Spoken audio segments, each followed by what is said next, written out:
Bank অ্যাকাউন্টে এখন একসঙ্গে 4 জন পর্যন্ত নমিনি রাখার সুযোগ রয়েছে। উদ্দেশ্য ছিল গ্রাহকদের সুবিধা বাড়ানো, কিন্তু সেই নিয়মই এবার নতুন সমস্যার কারণ হয়ে দাঁড়িয়েছে ব্যাংকগুলির কাছে। অ্যাকাউন্টধারীর মৃত্যুর পর টাকা কার হাতে যাবে যদি 4 নমিনির মধ্যে কেউ হাজির না হন, অথবা আলাদা আলাদা দাবি করেন? এমনই একাধিক আইনি ও প্রশাসনিক জটিলতায় পড়ে এবার রিজার্ভ ব্যাংকের দ্বারস্থ হতে চলেছে দেশের বিভিন্ন ব্যাংক। তাহলে কি নমিনি থাকলেও টাকা পাওয়া নিয়ে সমস্যা হতে পারে? কি বলছে বর্তমান নিয়ম, আর কেনই বা নতুন নির্দেশিকার দাবি উঠছে? সম্প্রতি ব্যাংক অ্যাকাউন্টে একাধিক নমিনি রাখার সুযোগ দেওয়া হয়েছে। আগে সাধারণত একজন নমিনি রাখা হতো, কিন্তু এখন সর্বাধিক 4 জন পর্যন্ত নমিনি মনোনয়ন করা সম্ভব। শুনতে সুবিধাজনক মনে হলেও বাস্তবে এর ফলে তৈরি হয়েছে নতুন জটিলতা। ব্যাংকগুলির দাবি, অ্যাকাউন্টধারীর মৃত্যুর পর অনেক ক্ষেত্রেই 4 নমিনির সবাই একসঙ্গে দাবি জানাতে আসছেন না। কেউ বিদেশে থাকেন, কেউ যোগাযোগের বাইরে, আবার কেউ মারা গিয়েছেন।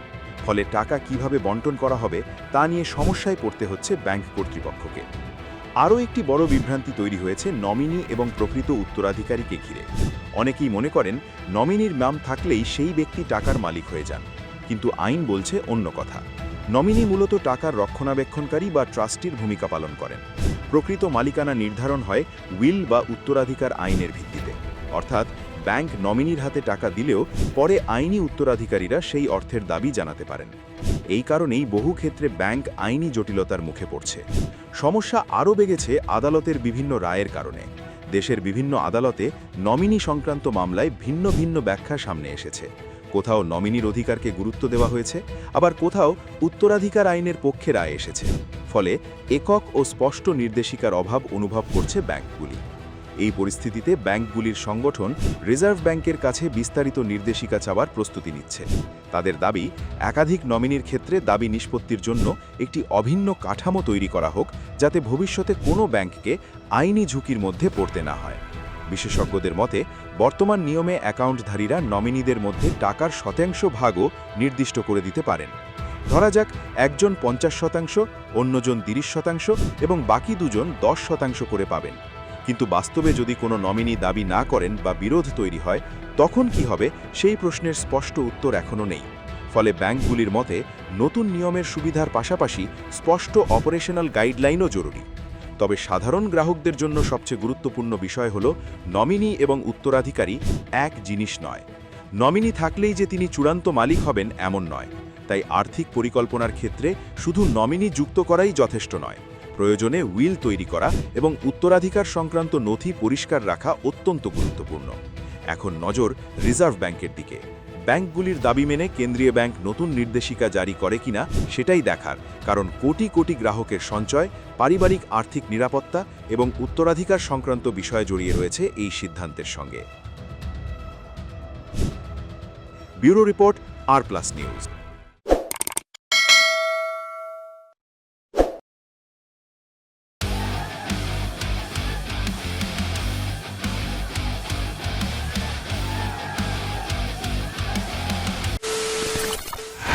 খবরের নামে প্রতিদিন সন্ধে আপনার ড্রয়িং রুমে কি শুধুই চিৎকার চেঁচামেচি হয়ে আসে? বিতর্কের নামে চলে গালাগালি আর কাদা ছোড়াছুড়ি। এবার সময় পরিবর্তনের, কারণ আমরা কান ফাটানো চিৎকারে বিশ্বাস করি না। আমরা বিশ্বাস করি খবরের সত্যতায়। আমরা কোনো পক্ষের হয়ে গলা ফাটাই না, আমরা সাধারণ মানুষের হয়ে প্রশ্ন তুলি। চিৎকার নয়, শুধু খবর হবে যেখানে বিতর্ক আছে কিন্তু কুৎসিত ঝগড়া নেই। সঠিক তথ্য, বিশ্বস্ত খবর। নজর রাখুন আর প্লাস নিউজে।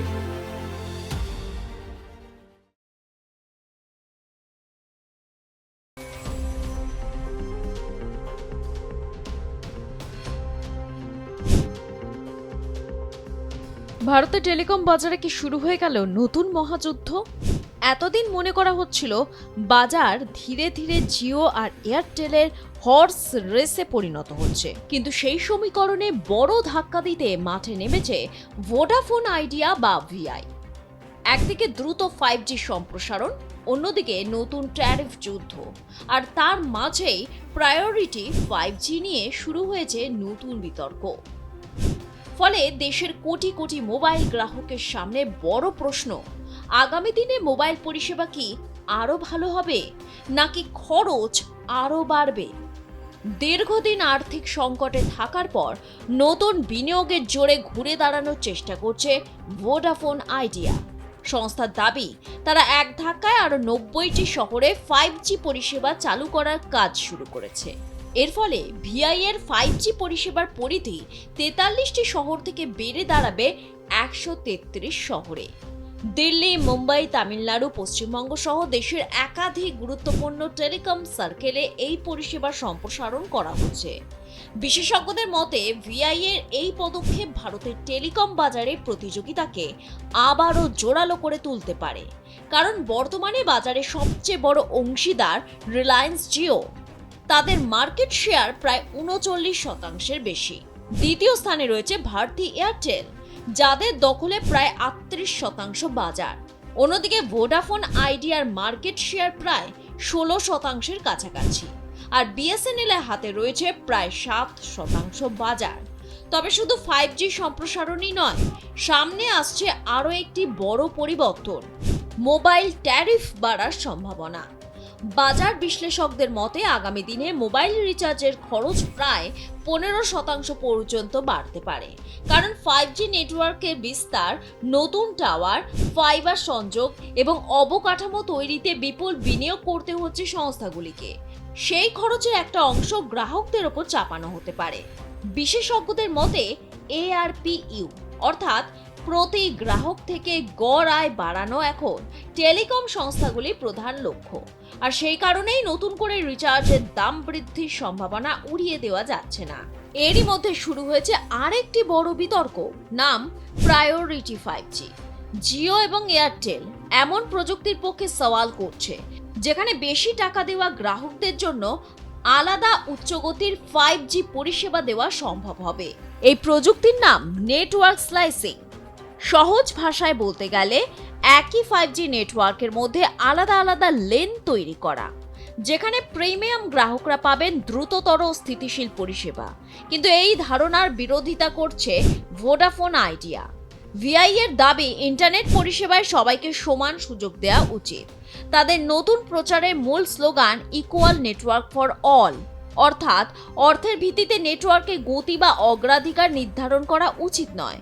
ফলে প্রযুক্তিগত বিতর্কও এখন টেলিকম বাজারের বড় ইস্যু হয়ে উঠেছে। একদিকে দ্রুত 5G সম্প্রসারণ, অন্যদিকে সম্ভাব্য ট্যারিফ বৃদ্ধি, তার সঙ্গে যুক্ত হয়েছে প্রিমিয়াম নেটওয়ার্ক বনাম সমান পরিষেবার বিতর্ক। সব মিলিয়ে ভারতের টেলিকম বাজার এখন প্রবল প্রতিযোগিতার মুখে। বিশেষজ্ঞদের মতে এই প্রতিযোগিতা যত বাড়বে ততই উন্নত পরিষেবা পাওয়ার সুযোগ বাড়বে গ্রাহকদের। তবে একই সঙ্গে রিচার্জের খরচও বাড়তে পারে। এখন দেখার জিও এয়ারটেলের আধিপত্যের বিরুদ্ধে ভিআই কতটা সফলভাবে লড়াই করতে পারে, আর এই নতুন টেলিকম যুদ্ধে শেষ পর্যন্ত জয়লাভ করেন কে, সংস্থাগুলি না দেশের কোটি কোটি মোবাইল ব্যবহারকারী? ব্যুরো রিপোর্ট, আর প্লাস নিউজ।